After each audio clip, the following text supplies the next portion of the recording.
¿Qué tal? ¿Cómo están amigos y amigas de esta comunidad? Como siempre un gusto, como siempre un placer que nos acompañen, que nos permitan platicar con ustedes de los diversos puntos, temas, por supuesto, del acontecer nacional e internacional. Así que, ¿qué les parece si comenzamos en materia? Porque son varios fragmentitos que unen una historia. Ayer, después de que se da a conocer el video de Juan Pablo Sánchez Gálvez, el cual ya analizamos con ustedes por la noche, el equipo de la candidata de oposición desvía el discurso, la narrativa, al papel de esta como madre, una madre que ayudó a su hijo a salir de un problema de alcoholismo, de un problema de rebeldía, aun y cuando el video es de hace un año, cuando ya estaba precisamente embarcada Xóchitl Gálvez en el periplo de la candidatura presidencial, en una de las etapas precisamente de definición de la misma. Después, por la noche, aparece un documento de Beatriz Gutiérrez Müller, esposa del presidente Andrés Manuel López Obrador, haciendo un llamado a la civilidad, a que las familias no sean víctimas de daños colaterales y a que no se caiga en la guerra sucia por la ambición del poder. Incluso muestra su solidaridad de manera clara y contundente con Xóchitl Gálvez, la cual se lo agradece en un post posterior, en un posteo posterior. Aquí, a mí me llama la atención mucho, de verdad se los digo, que se quiere enfocar toda esta discusión a la relación de Xóchitl Gálvez con su hijo. Hagamos a un lado esta relación. A final de cuentas, aquí estamos hablando de un personaje que era integrante de la campaña presidencial. Y eso es algo que no podemos dejar de lado. Era el encargado de buscar el voto de un sector poblacional. Se presentaba como asesor de la candidata.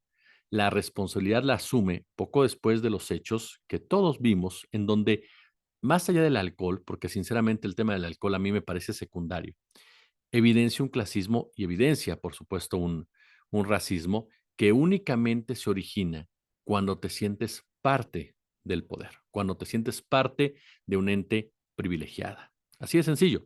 Entonces, pensar que un personaje como este pueda llegar a acceder a un mayor poder como el que tendría si su madre gana la presidencia de la República o su jefa, quitemos el término madre, su jefa, porque a final de cuentas Xochitl era o es la cabeza de esa candidatura y ella fue la que le dio los cargos a sus hijos. Así también hay que ser muy claros. La que hizo públicos a sus hijos fue Xochitl Gálvez. La que los involucró en toda la contienda fue Xochitl Gálvez. Y al ser públicos, perdón, ya nada es privado, y menos en una situación de esta naturaleza. Ahora, en ese sentido, entonces, tenemos que ser muy claros al respecto. Se tiene que cuestionar, por supuesto, ese comportamiento. Un comportamiento que muchas de las cuentas que defienden a Xochitl Gálvez intentan normalizar como resultado de una borrachera. Perdón, uno no se emborracha y le va diciendo de groserías e insultos clasistas y racistas a todo el mundo. Eso simplemente es tu comportamiento y tu forma de pensar. Así de sencillo. Y como le decíamos ayer, basados en un posteo del gran Héctor Alejandro Quintanar, no es el alcohol el que te lo saca, es el poder el que te lo produce. Entonces, haciendo de lado la ecuación madre-hijo, haciendo de lado la ecuación alcoholismo, aquí lo grave es que integrantes de la campaña de Xochitl Gálvez, que están buscando el voto joven, ajá, que hablan con mucha petulancia de ser los defensores de los derechos laborales, de mejorar las condiciones salariales, de buscar el convencimiento de los jóvenes para que vean que son una mejor opción, resulta que tienen un comportamiento racista y clasista. Ese es uno de los puntos que seamos claros, y son gente que puede acceder a un mayor poder, desde el cual se van a comportar igual o peor. La aparición de este documento de Beatriz Gutiérrez Müller, eh, esa es mi opinión personal, podemos estar de acuerdo o no, me parece que juega parte también de esta narrativa, en donde Xóchitl Gálvez comenzaba a inclinar hacia la postura de la madre y la figura de la madre que en México es sumamente venerada. Y ahí aparece Beatriz Gutiérrez Müller en su papel de madre también, porque no olvidemos que su hijo, ¿no? El caso concreto del hijo menor del presidente, ha sido víctima también, sí, víctima, porque sí es menor de edad, de una persecución y acoso por parte de las mismas cuentas que ahora se rasgan las vestiduras porque se evidencia el racismo de una persona mayor de edad integrante de una campaña político electoral. El hijo menor del presidente ha sido víctima de burla, ha sido víctima de gordofobia, ha sido víctima incluso de videos alterados, cuando no es un personaje público, cuando no es un personaje que tenga algún tipo de trabajo o algún tipo de responsabilidad política. Entonces, Beatriz Gutiérrez Müller aparece también en ese papel y se lleva o se trata de llevar la discusión a un escenario de civilidad que seguramente tendrá su punto clave el próximo domingo en el debate, en donde les puedo apostar que una de dos, o no se toca para nada, o Claudia Sheinbaum le brinda un respaldo público a Xochitl Gálvez. Pero lo que es fundamental es, desde mi punto de vista, entender que esto no se trata solamente de una relación madre-hijo. Se trata del tipo de integrantes que hay en una campaña política. Y eso es lo que periodísticamente se vuelve, se vuelve interesante y se vuelve analizable y se vuelve, por supuesto, reportable, por decirlo de esta forma. Que cada quien, que hay gente, por supuesto, que le da otro tono, que le da otro tipo de señalamiento, otro tipo de ritmo, sí, así es. Lamentablemente, así es. No podemos responder por el uso que le den otro tipo de personas, respondemos por el uso que le damos nosotros a un tema. Y en ese marco nos vamos entonces a toda esta situación de la guerra sucia. Y nos vamos ahí porque Raimundo Rivapalacio dice, ¿no?, que la guerra sucia comenzó con este video. Y ese es mi punto, con una oposición totalmente cínica, totalmente hipócrita, totalmente desvergonzada. Yo no digo que en Morena todos sean impolutos, sean 100% honestos, porque ya lo hemos platicado en otras ocasiones, no es así. Por supuesto que también hay cosas que corregir en Morena y por supuesto que también hay personajes sumamente cuestionables en Morena a los cuales hemos comentado y hemos evidenciado en otras oportunidades. Pero que la oposición nos venga a decir que la guerra sucia comenzó con este video cuando ellos se han encargado de lanzar una y otra vez hashtag basados en pruebas falsas o en pruebas eh, alteradas o en hechos cerrados completamente o investigaciones cerradas, sinceramente me parece de un cinismo bárbaro. Raimundo Rivapalacio dice, perdón, pero el presidente no está contendiendo, ese es otro tipo. A ver, eso es hacerse tonto solo. Eso es hacerse tonto solo. Es tratar, volvemos a lo mismo, de engañar a la gente. Y yo creo que esa es la principal crítica a la oposición, que intentan engañar a la gente, que intentan exacerbar las peores condiciones de alguien. ¿Para qué? Para generar una simpatía. Le apuestan a una memoria corta y eso es un insulto para la población. La apuestan a que la gente olvide quién es el PRI, quién es el PAN, quién es José Ángel Gurría, quién es Ildefonso Guajardo, quién es Cabeza de Vaca, quién es Ernesto Cordero, quién es Santiago Taboada, quién es Javier Lozano, quién es Gil Suart, quién es Max Cortázar, quiénes son Fox y Calderón, quién es Margarita Zavala, quién es Fernando Gómez Montt, quién es precisamente la propia Xochitl Gálvez.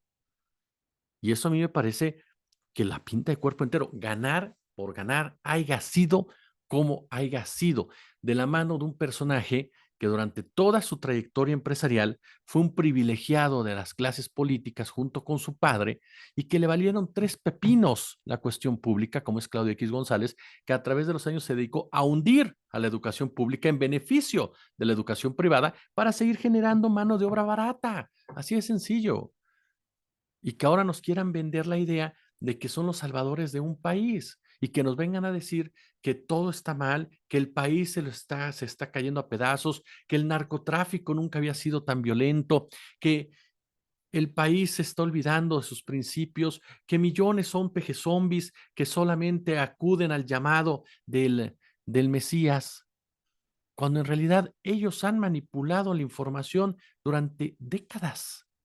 Durante décadas mantuvieron a una sociedad con los ojos cerrados, la mantuvieron sorda, la mantuvieron totalmente aislada de los hechos que día a día se generaban y los cuales maquillaban de manera vergonzosa.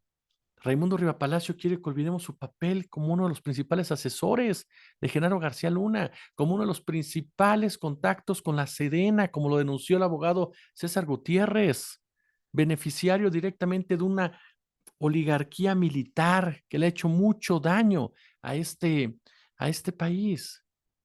Eso es lo que a mí en lo personal me desagrada de la oposición, que no han tenido el valor ni la honestidad de plantear una oferta diferente a lo que jodió a este México.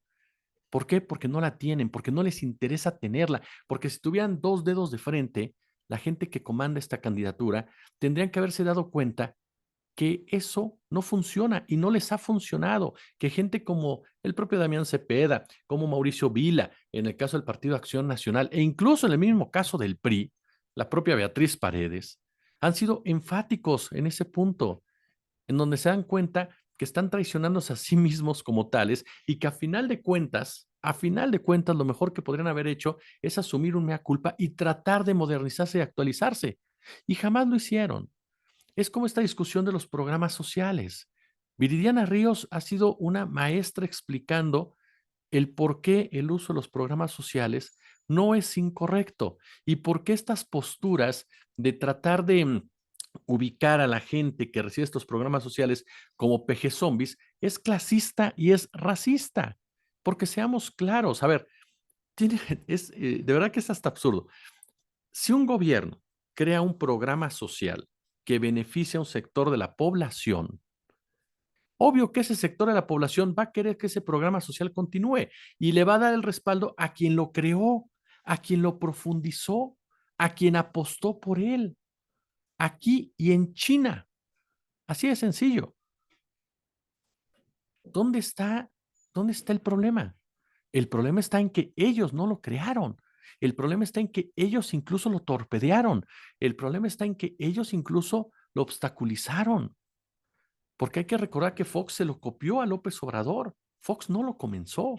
Fox se lo copia a Andrés Manuel López Obrador e incluso después Fox se la pasa denostando a las personas que reciben ese apoyo. Y lo mismo pasó con Felipe Calderón Hinojosa. Y en ambos casos fueron con muchas, pero muchas, X, por decirlo así. Entonces, por supuesto que si tú ves un gobierno que mejora tu condición salarial, como lo ha hecho López Obrador, vas a apostar por esa continuidad. Y no es que seas o no peje zombie, es a final de cuentas que estás conforme con esa administración. Si la oposición y sus corifeos se dieran cuenta de lo que pasa más allá de su círculo, descubrirían que esa soberbia los ha imposibilitado de prepararse mucho mejor para esta contienda y que pasaron demasiados, demasiados años precisamente para que pudieran crecer en muchos sentidos, pero no, prefieren achacarle todo al presidente de la República, prefieren decir que el presidente es el que polariza, que prefieren decir que el presidente desde la mañanera es el que ha dividido a este país, es el que lo ha radicalizado, cuando, perdón, la polarización es económica, es social y ha sido gestada desde las propias oligarquías que fueron respaldadas por los gobiernos anteriores. Y para muestra, el lenguaje que utilizan en la actualidad, el cacas, el viejo guango.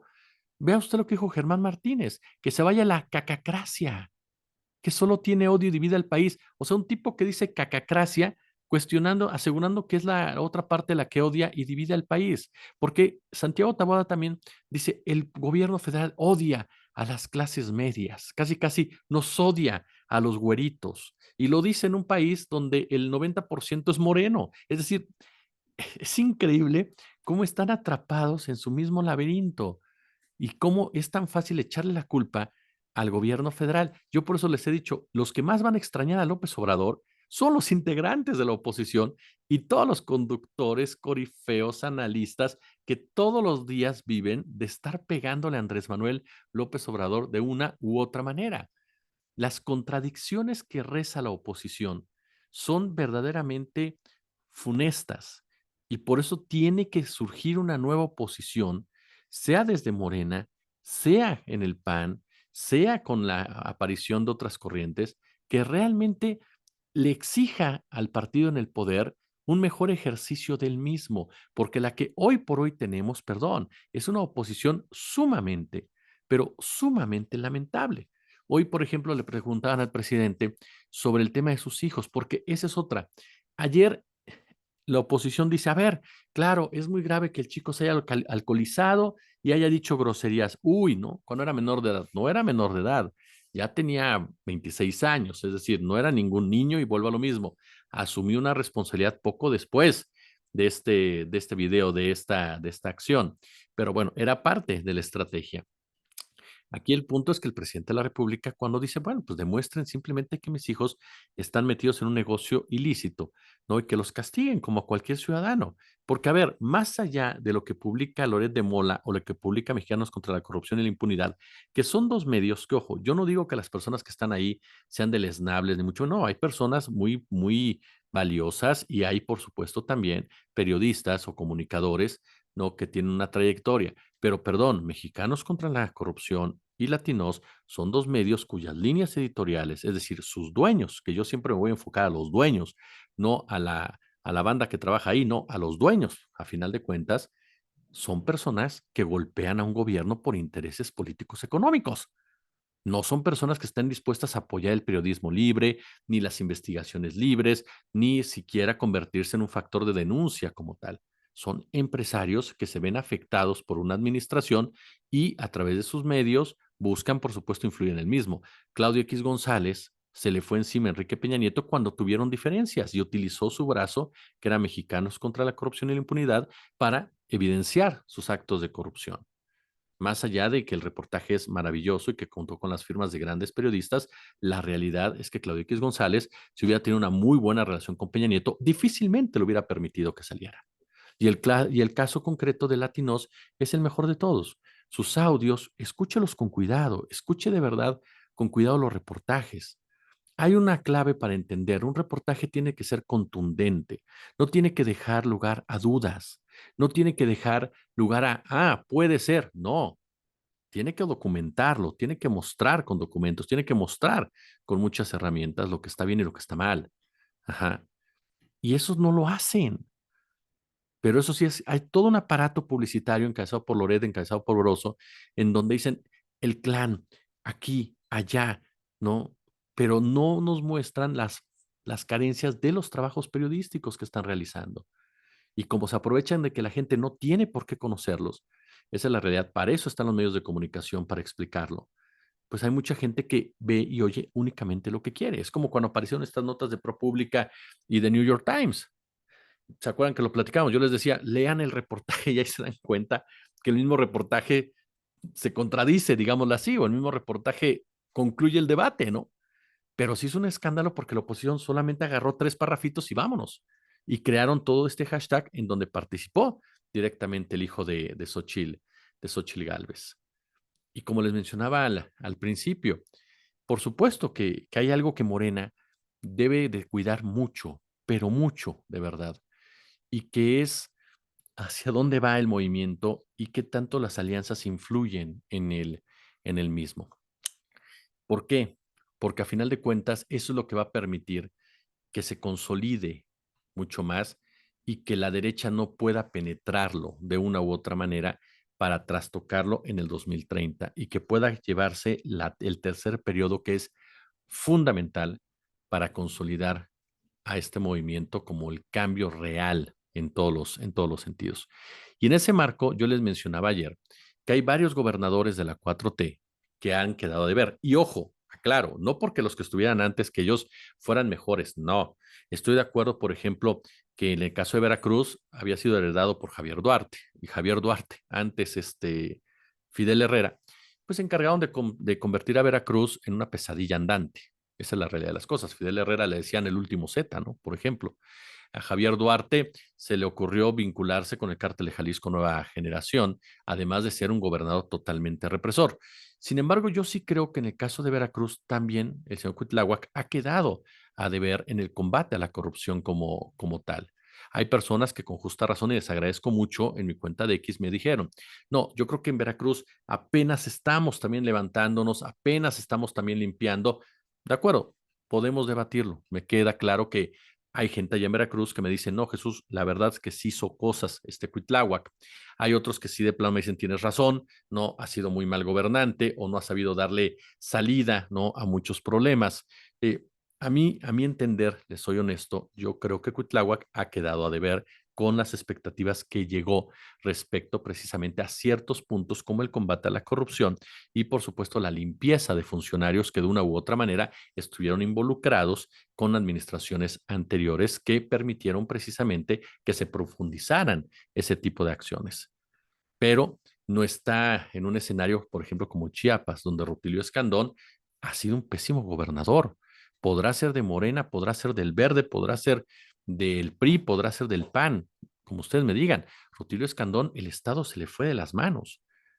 Permitió por incapacidad, por complicidad, una atroz violencia por parte del crimen organizado, aún sabiendo precisamente las presiones que se ejercían desde esa trinchera. No supo jamás manejar el Estado Rutilio Escandón, que fue apadrinado y apoyado en su momento por Adán Augusto. Entonces, el resultado en Chiapas ha sido tan lamentable que el grupo Tabasco, que era el que encabezaba Adán Augusto, se dio la candidatura al candidato que tiene Morena, Eduardo Ramírez, si no mal recuerdo, ustedes corríjanme, que es un personaje del Partido Verde Ecologista de México que tiene señalamientos de vínculos con el cártel de Sinaloa, que es uno de los cárteles que está presente en la entidad chiapaneca y que desde hace mucho tiempo tuvo el control de la misma. Fue hasta que aparecieron los Zetas en el escenario, posteriormente el cártel de San Juan Chamula y después, por supuesto, el cártel de Jalisco, cuando no se genera precisamente toda esta violencia con los intereses políticos detrás que juegan un papel, por supuesto, lo hemos dicho, son intereses políticos económicos, no son grupos de narcos ahí peleándose entre ellos, no, hay más arriba precisamente. Pero ahí el tema es la incapacidad de Rutilio. El caso de Guerrero, Evelyn Salgado, no ha podido con el paquete. No ha podido, Evelyn Salgado. Cada vez que hay una situación difícil en Guerrero, Evelyn Salgado no aparece. No sabemos dónde está. Reacciona un día después y reacciona con medidas ya sean tardías o bien hasta ficticias. Y más porque el presidente toma la decisión de hablar de un tema y entonces ahí se sube Evelyn Salgado. ¿Qué me dice, por ejemplo, de Michoacán? En Michoacán las cosas no cree usted que están muy bien con este Bedoya, ¿eh? No ha podido Bedoya tampoco con el paquete y no ha hecho cambios sustanciales en torno a las estructuras de Silvano Aureoles. Sí, cambios por aquí y por allá en algunos puntos, pero no en el fondo. Nos quedamos esperando acciones duras, claras, contundentes en contra de Silvano Aureoles y no lo hicieron en ningún sentido.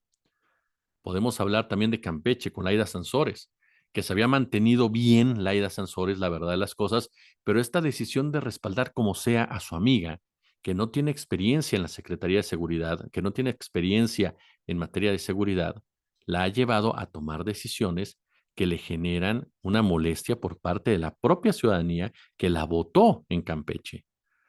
Entonces, son estos personajes a los que definitivamente han quedado a deberle a la ciudadanía, han quedado a deber como gobernadores. E insisto, no estoy diciendo que regresen los de antes, no. Estoy diciendo que haya una autocrítica en Morena para poder escoger a mejores perfiles o exigirles a mejores resultados a los perfiles que van a llegar en los próximos comicios. De eso se trata, porque de esa forma el movimiento se va a robustecer, se va a fortalecer y va a ser un movimiento que sí tendrá sus claroscuros, pero en donde los claros siempre estén por encima de los oscuros, sobre todo pensando que el presidente Andrés Manuel López Obrador, tarde o temprano, dejará precisamente de influir en el mismo y dejará de ser esa brújula moral tan necesaria para tomar estas decisiones.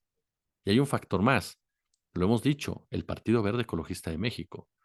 El Partido Verde Ecologista de México es una rémora totalmente, es un partido que se ha prostituido desde su nacimiento, que ha convertido a la política en un negocio familiar, que primero eran ecologistas, después fueron foxistas, después fueron priistas, después fueron calderonistas y luego fueron López Obradoristas, y que tienen a personajes tan cuestionables como Adrián Rubalcaba, por ejemplo, no por citarle un caso, como el hijo de Luis Enrique Miranda, es el compadre de Peña Nieto, pero sobre todo de Manuel Velasco, que fue gobernador de esa entidad, que absurdamente pensó que podría repetir el fenómeno Enrique Peña Nieto y ser candidato presidencial y que de una u otra manera, ¿no? Malversó fondos millonarios, 4.800 millones de pesos, que no aparecen hoy por hoy, según datos de la Auditoría Superior de la Federación. Entonces, el señor Manuel Velasco es como muchos integrantes del Verde, personajes totalmente desechables que no te abonan a la credibilidad y yo no sé qué tan necesarios sean en este momento ya para Morena en esta lucha de la consolidación de la hegemonía. Entonces, es parte, les reitero, de todo lo que se ha estado discutiendo en este día y que por supuesto, ¿no? Por supuesto, no podemos dejar de comentar con ustedes, porque a final de cuentas, el otro tema que se ha estado debatiendo es el de la violencia y hay preguntas en el sentido que te dicen, bueno, ¿por qué la violencia es transeccional? Pues simple, porque los intereses detrás de la violencia en México no están basados en grupos criminales que surgen de la nada y que operan de manera independiente a la autoridad. Son grupos criminales que responden a los intereses de empresarios y políticos, principalmente de derecha, junto con militares, quienes incendian el país cada vez que así les conviene y que así le conviene al gran patrón de la seguridad en el mundo, que es Estados Unidos, que por cierto se va a cumplir ya un, digámoslo así, aniversario de la doctrina Monroe, que lo único que ha servido es para intervenir precisamente en el resto de los países y llevar a cabo actos de desestabilización. Veremos qué es lo que viene después. Por lo pronto, yo les agradezco el favor de su atención. Ya lo saben, si les gustó el video, échenle pulgar arriba, por supuesto, compártanlo, déjenos su comentario. Ustedes saben que me importa muchísimo su opinión. Si están de acuerdo, si no están de acuerdo, para mí es importantísimo. Denle like, denle a la campanita, suscríbanse. Si hay chance, échenos super chat. Si no, con todo lo demás nos suben bastante. Y nos vemos y escuchamos por la noche. Como siempre, un gusto, como siempre, un placer.